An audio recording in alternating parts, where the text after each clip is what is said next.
The chromite ore on a fusion with sodium carbonate gives। जब भी chromite ओर को sodium carbonate के साथ फ्यूजन करते हैं तो क्या फॉर्म होता है? Answer is 1। When chromate ore is fused with sodium carbonate, it produces sodium chromate and iron oxide। जब भी क्रोमेट ओर फ्यूज होता है सोडियम कार्बोनेट के साथ तो ये सोडियम क्रोमेट और आयरन ऑक्साइड देता है। जब भी क्रोमेट ओर फ्यूज होता है सोडियम कार्बोनेट के साथ तो सोडियम क्रोमेट और आयरन ऑक्साइड देता है। तो आयरन क्रोमेट ओर को जब सोडियम क्रोमेट के साथ रिएक्ट करवाएंगे तो सोडियम क्रोमेट देता है और आयरन ऑक्साइड देता है। So answer is 1। FeCr2O4 iron chromate react होता है 4 मोल्स ऑफ सोडियम क्रोमेट के साथ तो 2 moles of sodium disodium chromate और डाई आयरन ट्राइऑक्साइड देता है। तो आंसर है 50 का 1।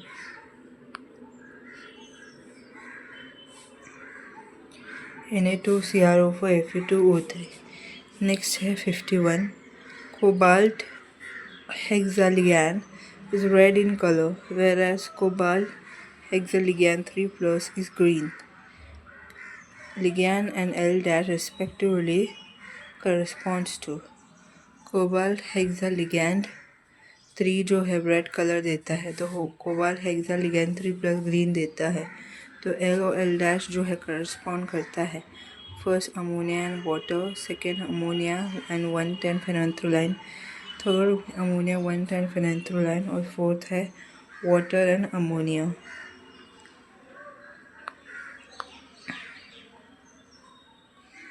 First answer is answer 1। Both compound show different colour due to ligand strength. दोनों कंपाउंड कलर दिखाता है अपने लिगैंड स्ट्रेंथ की वजह से। Strong ligand responsible for more splitting और more energy gap. Strong ligand जो है रिस्पॉन्सिबल है ज़्यादा स्प्लिटिंग के लिए, ज़्यादा एनर्जी गैप के लिए। ठीक है, तो कभी भी कोई भी कॉम्प्लेक्स अलग अलग कलर दिखाता है लिगैंड स्ट्रेंथ की वजह से। अगर कोई लिगैंड बहुत ही स्ट्रॉन्ग लिगैंड है तो उसकी वजह से स्प्लिटिंग ज़्यादा होता है, एनर्जी गैप ज़्यादा होता है। सो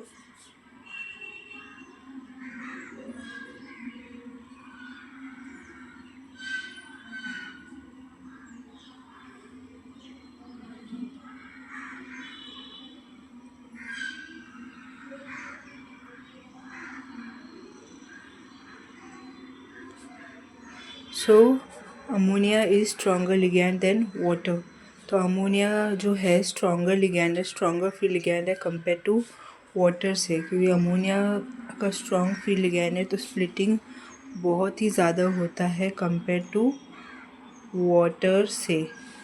तो इसलिए अमोनिया स्ट्रॉन्गर लिगैंड है कंपेयर टू वाटर से, क्योंकि अमोनिया जो है वाटर से ज़्यादा एनर्जी गैप लेके आता है, वाटर से ज़्यादा स्प्लिटिंग करता है। सो 51 का answer is 1।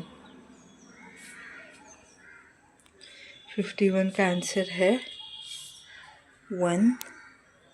So chromate hexaligand is red in color, whereas chromate hexaligand dash 3+ is green color. Ligand and L dash respectively correspond to।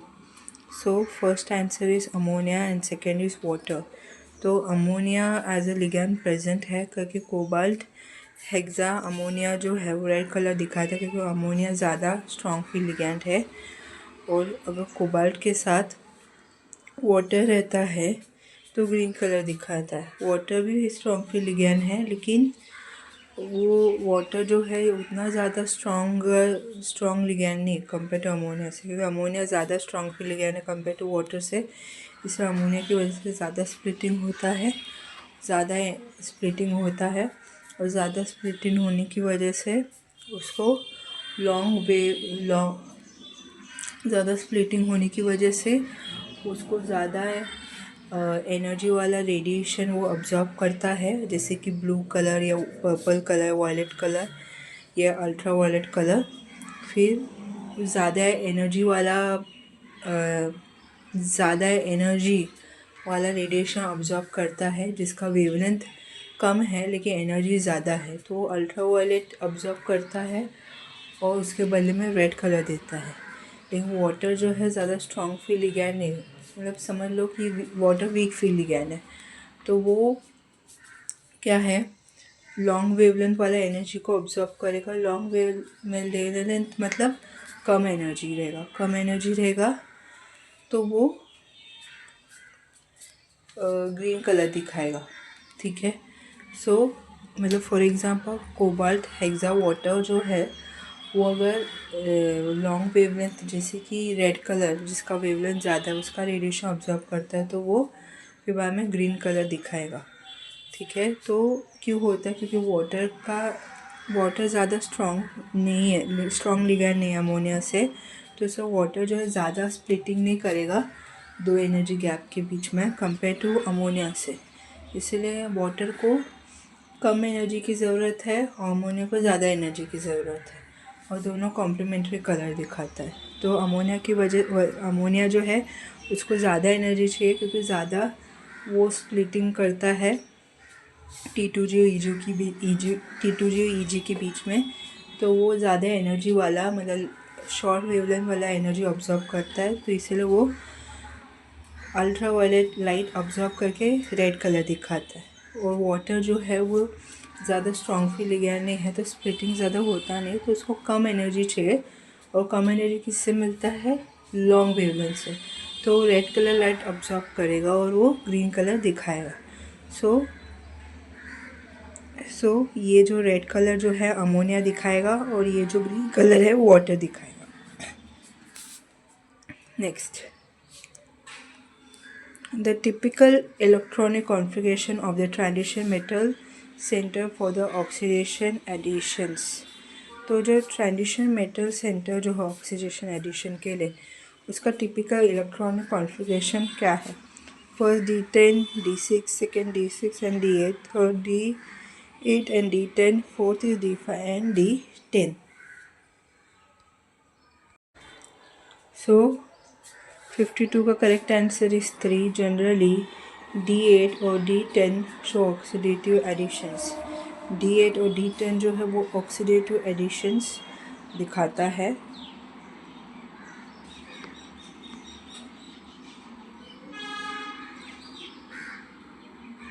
52 का आंसर इज 3। हाँ, सो 52 जो है वो D8 और D10 दिखाता है। तो जो ट्रांजिशन मेटल सेंटर के लिए जो ऑक्सीडेशन स्टेट है उसका जो टिपिकल इलेक्ट्रॉनिक कॉन्फ़िगरेशन वो D8 और D10 है। नेक्स्ट है reactions of RuNH3 isonicotinamide 3+ with chromium hexa water occur by inner spear mechanisms, and rate of the reaction determined by dissociation of the successor complex. It is due to the ruthenium pentamine isonicotinamide का reaction chromium water triplex के साथ होता है। ये कैसे होता है, inner spear mechanism की वजह से, और रिएक्शन का ये डिटरमाइन होता है जब सक्सेसर कॉम्प्लेक्स का डिसोसिएशन होता है। सो ये किसकी वजह से होता है, इनर रुथेनियम ब्रिजेट रहता है इनर क्रोमियम सेंटर के साथ, सेकेंड इनर रुथेनियम ब्रिजेट रहता है लेबर क्रोमियम सेंटर के साथ, और जो है लेबर रुथेनियम ब्रिजेट रहते हैं इनर क्रोमियम सेंटर के साथ, वो जो है लेबर रुथेनियम ब्रिजेट रहते हैं लेबर क्रोमियम सेंटर के साथ।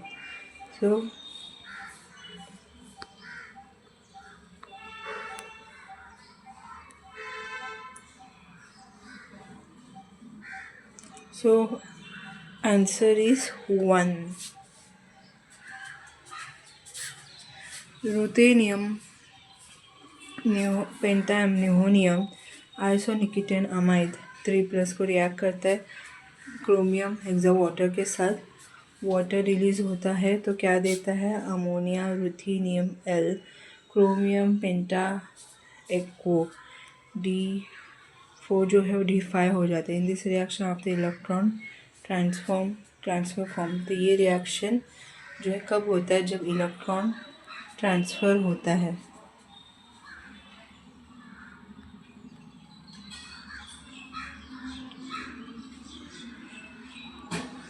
सो अमोनिया, पेंटा अमोनिया, रुथेनियम एल, क्रोमियम पेंटा एक्वो। तो यहाँ पर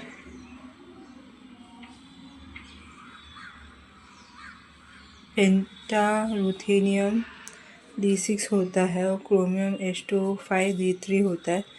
तो यहाँ पे D6 जो है 24 DQ दिखाता है, यहाँ पे D3 12 DQ दिखाता है। Both are inert in dissociation step, then ये determining step is dissociation step. तो दोनों जो है इनर्ट रहता है डिसोसिएशन स्टेप में, और ये डिटरमाइनिंग स्टेप जो है वो डिसोसिएशन स्टेप्स होता है। सो आंसर क्या है, 53 का 1, 53 का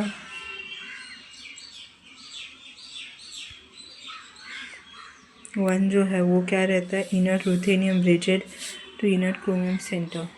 तो यहाँ पे जो है इनर रुथेनियम ब्रिजेड रहता है और इनर क्रोमियम सेंटर होता है।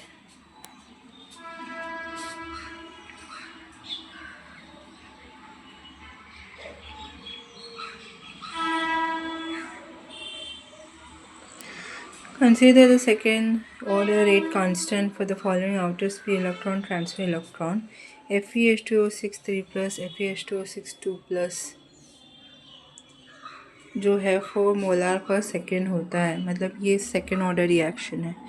FePHEN3 3 plus FePHEN3 2 plus 3 molar पर सेकेंड होता है। PHEN1 10th phenanthroline. The enhanced rate constant for the second reaction due to the fact। तो जो सेकेंड रिएक्शन के लिए जो रेट कांस्टेंट एनहांस होता है वो किसकी वजह से होता है। First, the fan is a pi acceptor ligand that allow mixing of electron donor and acceptor orbital that enhance the rate of electron transfer। तो फीन जो है पाई एक्सेप्टर लिगैंड रहता है जो इलेक्ट्रॉन डोनर और एक्सेप्टर ऑर्बिटल का मिक्स को allow करता है, रेट ऑफ इलेक्ट्रॉन ट्रांसफर बढ़ता है। The fan is a pi donor ligand that enhance the rate of electron transfer. तो फीन जो है पाई डोनर लिगैंड रहता है जो इलेक्ट्रॉन ट्रांसफर के स्पीड को बढ़ाता है। The phen form charge transfer complex with iron and facilitate the electron transfer। फीन जो है वो चार्ज ट्रांसफ़र कॉम्प्लेक्स फॉर्म करता है आयरन के साथ, इलेक्ट्रॉन ट्रांसफ़र को फैसिलिटेट करता है। द फीन जो है form kinetically label complex with iron and facilitate electron transfer. तो यहाँ पे फीन जो है वो काइनेटिकली लेबल कॉम्प्लेक्स रहता है आयरन के साथ और इलेक्ट्रॉन ट्रांसफ़र को फैसिलिटेट करता है। सो 54 का आंसर क्या है।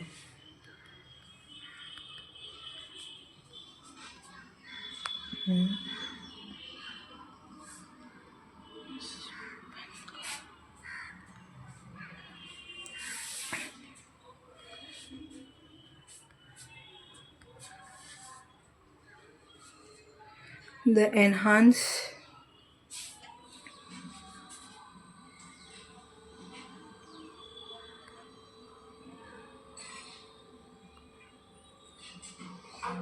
enhanced rate constant in the second reaction is due to the specific property of the phen ligand in the FePHEN3 3+ complex। तो सेकेंड रिएक्शन में जो रेट कांस्टेंट बढ़ता है क्योंकि फीन लिगैंड का स्पेसिफिक प्रॉपर्टीज़ की वजह से जो FePHEN3 3+ कॉम्प्लेक्स में होता है। The phen ligand is known as pi acceptor ligand. Phen ligand को पाई एक्सेप्टर लिगैंड बोलते हैं।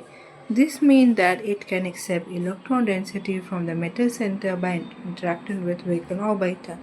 इसका मतलब ये है कि ये मेटल सेंटर से इलेक्ट्रॉन डेंसिटी को एक्सेप्ट कर सकता है। और जब ये इंट्रैक्ट होता है वैकेंट ऑर्बिटल के साथ, when the phi ligand interact with iron center donor and pi acceptor and acceptor orbital, तो phi ligand interact करता है आयरन सेंटर के साथ, आयरन सेंटर डोनर के साथ और एक्सेप्टर ऑर्बिटल के साथ. The mixing facility states the electron transfer process make it easier for the electron to transfer between the FePHEN3 3+ and FePHEN3 2+ species. तो यहाँ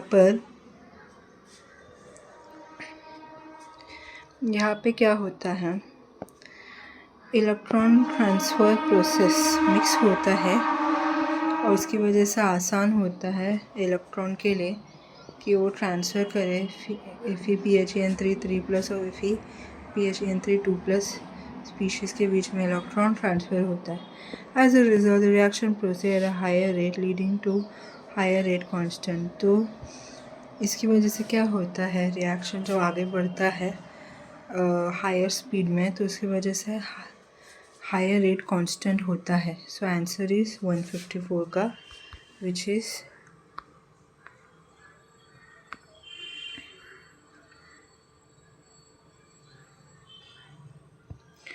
the phenol is a pi acceptor ligand that allow mixing of electron donor and acceptor orbital that enhance the rate of electron transfers.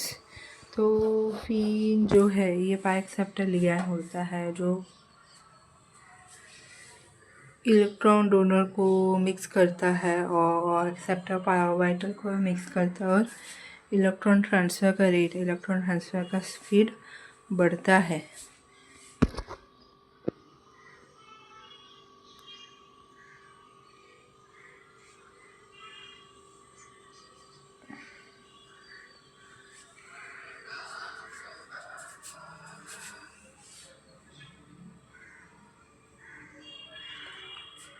In its electronic spectrum, vanadium hexawater exhibits two absorption bands, one at 17,800 mu1 and second at the 25,700 mu2 per centimeter. The correct alignment of this band respectively is. तो जो vanadium हेक्सावाटर 3 जो है वो दो absorption band दिखाता है electronic spectrum में. पहला 17,800 और सेकेंड जो है 25,700. जो करेक्ट अलाइनमेंट बैंड रहेगा वो क्या रहेगा, V1 3 T1GF 2 T2GF, V2 3 T1GF 3 T1GP. Second है V1 3 T1GF 3 T1GF, V2 is 3 T1GF 3 T2GF. V1 3 A2GF 3 T1GF, U2 is 3 A2G 3 T2GF. Fourth is V1 3 A2GF 3 T2GF, V2 3 A2G 3 T1GF.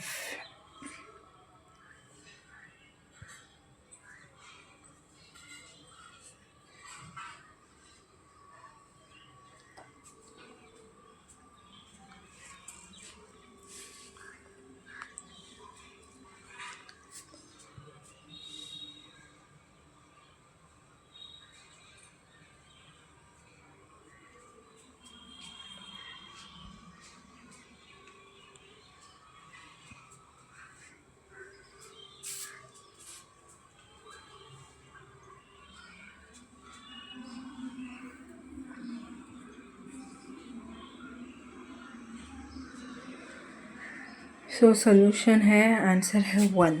सो यहाँ पर 3F में T1G T2G और T1GP है. सो यहाँ पर T1G T2G के पास जाता है, फिर T1G T1GP के पास जाता है और ये T1G Ag2P के पास चला जाता है. सो इसका करेक्ट आंसर है 1.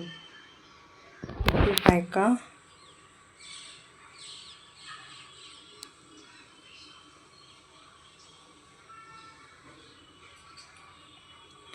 सो 55 correct answer is 1.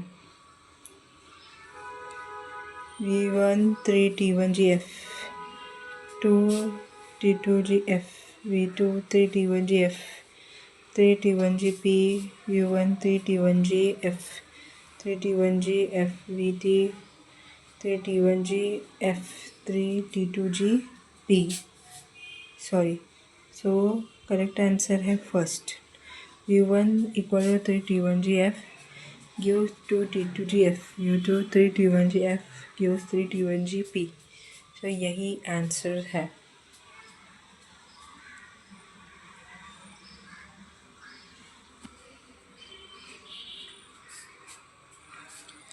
Fifty six का आंसर है आइडेंटिफाई करेक्ट स्टेटमेंट अबाउट निकल hexa water molecule 2+ and copper hexa water molecule 2+.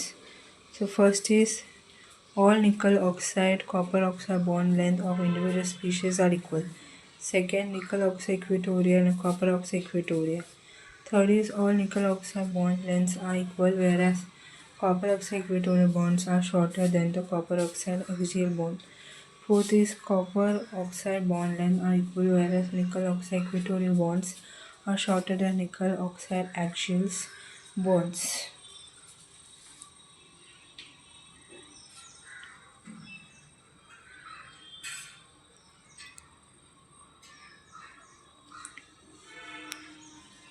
So 56 का आंसर इज 3. 1 2 3 4 5 6 7 8. निकल का एटॉमिक नंबर 28 है और फिर यहाँ पर कॉपर 2+ का 29 है. लेकिन साफ साफ पता चल रही है स्ट्रॉन्ग फील्ड ज्ञान की वजह से हो रहा है स्प्लिटिंग, क्योंकि जब तक पाँचों इलेक्ट्रॉन में अनपेयर इलेक्ट्रॉन नहीं भरेगा तब तक वो पेयर नहीं होएगा. जब पाँचों ऑर्बिटल में इलेक्ट्रॉन भरेगा तभी वो पेयर होगा और ये ऑक्टाहेड्रल है. सो in nickel 2 both T2G and EG are symmetrical field. It means no Johann-Taylor distortion. All bond length are same, axials or equatorial. तो निकल 2+ और दोनों T2G या फिर EG सिमेट्रिकली फिल्ड है. इसका मतलब कोई जॉहान-टेलर डिस्टॉर्शन नहीं है, सभी बॉन्ड लेंथ सेम है, एक्सियल या फिर इक्वेटोरियल्स. And copper 2+ EG are unsymmetrically filled. It means strong Johann-Taylor distortion. All bond lengths are not same. Axial bond is longer than equatorial. तो copper 2+ का EG unsymmetrically filled रहता है. इसका मतलब ये है कि strong Johann-Taylor distortion होता है सभी बॉन्ड लेंथ में और वो एक्सियल बॉन्ड में सेम नहीं होता और वो काफ़ी लंबा रहता है कंपेयर टू इक्वेटोरियल से. Hence, all nickel oxide bond lengths are equal, whereas copper oxide equatorial bonds are shorter than copper oxide axials. तो copper oxide bond length जो है इक्वल रहता है कॉपर ऑक्साइड इक्वेटोरियल बॉन्ड से और छोटा रहता है कॉपर ऑक्साइड एक्सियल से.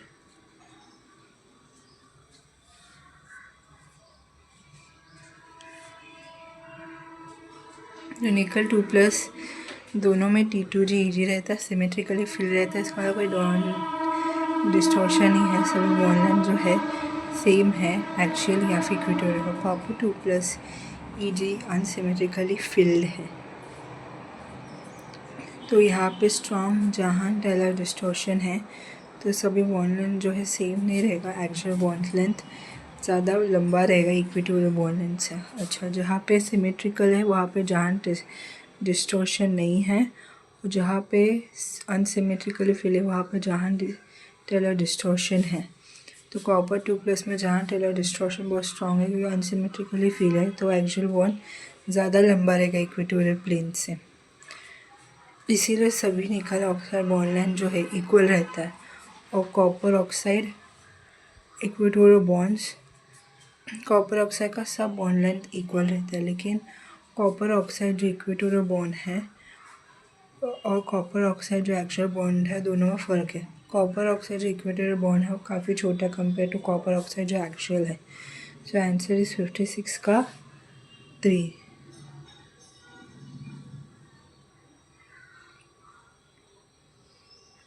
56 का 3 क्या है?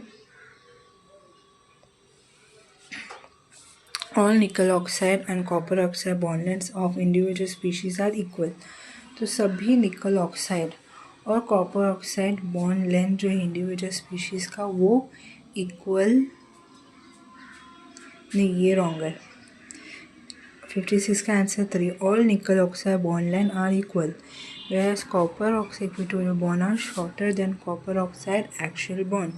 तो निकल H2O6 प्लस इसमें निकल ऑक्साइड बॉन्ड लेंथ इक्वल है क्योंकि यहाँ पे जॉइंट डिस्टॉर्शन नहीं है क्योंकि ये सिमेट्रिकली फिल है इलेक्ट्रॉन। मतलब नीचे का T2G में तीनों ऑर्बिटल में पेयर है, ऊपर का EG अनपेयर है।